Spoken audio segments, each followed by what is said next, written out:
전반기 마지막 시리즈 끝이 나고 올스타전까지 잘 마무리가 되었습니다. 하이오 루테라입니다. 순위 바닥권에서 힘없이 있다가 2위라는 맛을 작년에 보았습니다. 그런데 그 다음 시즌 가을 야구를 하지 못하면 결국 고꾸라지게 되어 있습니다. 19시즌이 그랬죠. 그냥 운이 좋았다고 치부하게 되니까요. 우승권이 아니라도 가을 야구를 해야 우리가 그래도 힘이 전력이 생겼다 이야기를 할 수 있습니다. 그래도 자존심을 채울 수 있다는 이야기를 해보고 후반기도 잘 부탁드립니다. 지난주 NC 3연전과 올스타전이 있었습니다. 전반기 5할을 맞춰 놓아야 한다. 가을 야구 턱걸이를 뜻하는 게 바로 5할이라는 승률이죠. 화요일 징크스가 이어지면서 패배를, 그리고 우천 취소, 그리고 심우준, 오재훈 선수의 활약으로 승리를 가져오면서 NC전 1승 1패를 기록합니다.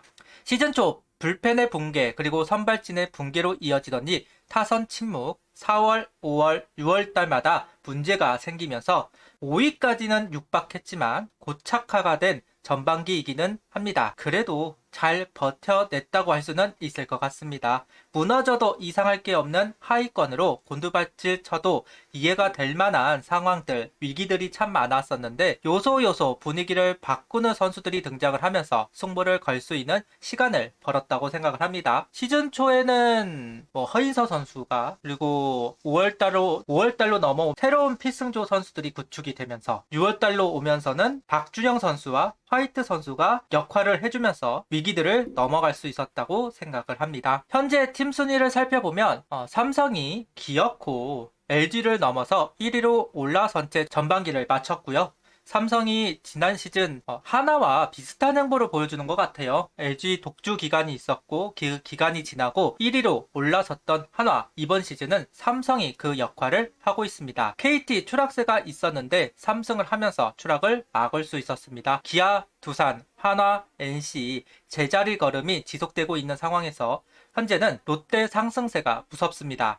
최하위권을 형성하던 롯데가 연승 분위기를 만들어내더니 하위권을 벗어나 중위권에 가까워진 성적표를 형성합니다. 그러면서 후반기 반전을 준비하고 있는 롯데인데요. 밑은 치고 올라오고 있고 그 위는 버텨내고 있고 하나는 그 사이에 껴 있습니다. 버티는 것만 해도 대단하다 이야기할 수는 있겠지만 후반기부터는 답이 될 수 없는 시기이기는 합니다. 치고 올라가야 결과적으로 버티는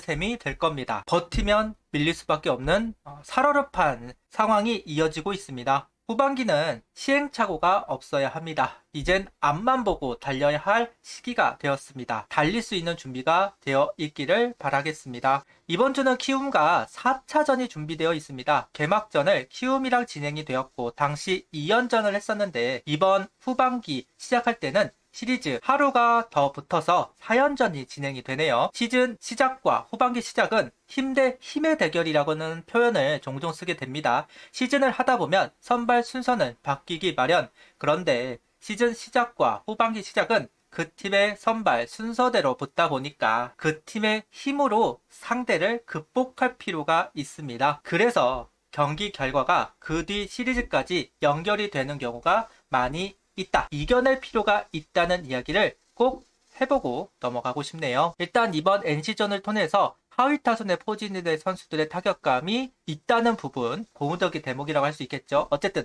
하위 타선이 강해야 상위 타선 연결되고 중심 타선으로 연결되고 그러면서 대량 득점이 이루어지는 거니까요. 이번에 올스타전에 뽑힌 선수들 모두 좋은 기록을 남겼죠. 문현빈, 허인서 선수는 4안타, 이도일 선수는 3안타를 기록했으니까요. 거기에 이번 NC전에서는 새롭게 활용할 선수들을 체크를 해봤다. 아마 후반기 선발진이 다 돌아올 때까지 타선들을, 그리고 불펜 선수들을 점검할 것으로 보여지는 상황인데요. 좀 더 백업이 풍성해질 수 있는 대목이다. 이렇게 이야기를 해도 무방해 보입니다. 투수 쪽에서는 강재민 선수의 활약을 이야기를 하고 넘어갈 필요는 있을 것 같습니다. 저는 내내 스윙맨에서 필승조 역할을 할 선수가 필요하다는 이야기를 꾸준하게 이야기를 했는데요. 그런 면에서 강재민 선수가 최근 보여준 부분은 고무적인 상황이라고 할 수 있을 것 같아요. 다만 야수진은 워낙 많이 테스트를 하고 있는 상황인데 투수진은 그러지 못하고 있습니다. 투수진은 딱히 추가가 된 인원들이 보여지지는 않습니다. 정작 중요한 건 불펜진의 양을 좀 늘릴 필요가 있기는 한데 그러지는 못했다. 물론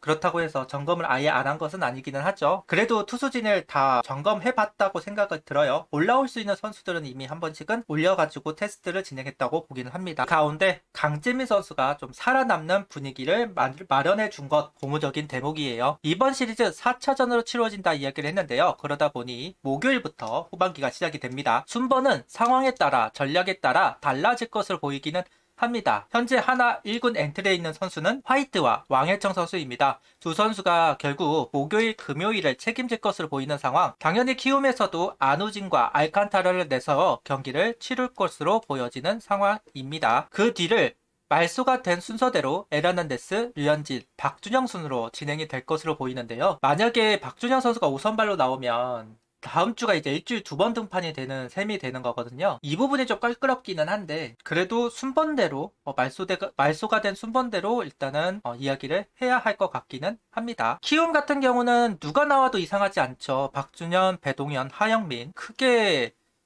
격차가 막 크게 난다라고 말하기는 좀 어려운 선수들이니까요. 세 선수 중에 이제 두 경기를 책임을 질 것으로 보여지는 상황입니다. 배동현 선수가 워낙 한화전에 약하니까 박준현, 하영민 선수로 갈 수도 있고요. 키움은 현재 데이비슨 선수가 합류를 했습니다. 그러면서 타선을 보면 서건창, 최주환, 안치홍, 데이비슨, 히우라, 박찬혁, 이건희, 여동욱 순으로 좀 구성이 되는 걸 보면 무시 못할 타선이에요. 시너지가 날 것이냐는 그날 경기마다 다르겠지만 그래도 좀 약한 타선이라고 말하기에는 이제 그런 타선이 됐다고 말하기는 좀 어렵다고 생각합니다. 데이비슨 선수를 중심으로 안치홍과 히우라 선수가 받쳐주고 있는 형국, 어린 축에 속하는 이제 박찬혁, 김건희, 여건 선수도 다 펀치력이 있는 선수들이니까 상당히 조심을 해야만 하는 타선입니다. 최근 설정진 감독 운동을 보면 정말 퓨처스에서 하던 걸 그대로 1군에 와서 하고 있거든요. 그러다 보니까 중구난방이고 선수들은 무리를 하는 경우가 많은데 휴식을 했어. 그만큼 힘이 있을 겁니다. 힘에서 밀리면 안 된다. 이렇게 주간 리뷰를 마치겠습니다. 후반기는 앞만 보고 달려야 합니다. 몸에 상처가 나는지도 모르고 달려야 원하는 곳에 다다를 수 있습니다. 페이스 조절이 정말 중요하고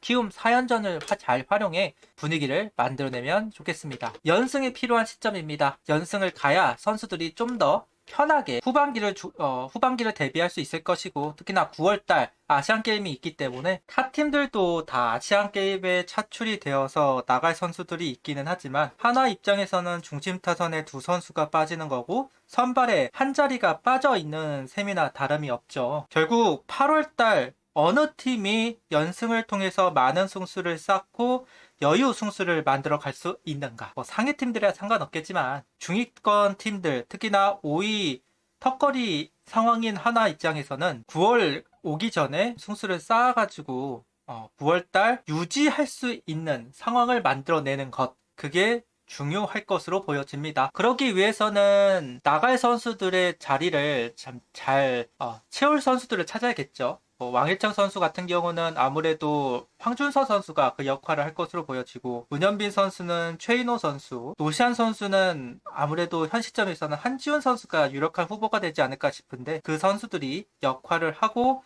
그 역할을 할 수 있는 8월과 9월이 되기를 바라보겠습니다. 구독, 좋아요, 알림 설정 부탁드리며 영상을 봐주셔서 감사합니다. 하이퍼도 부탁드립니다.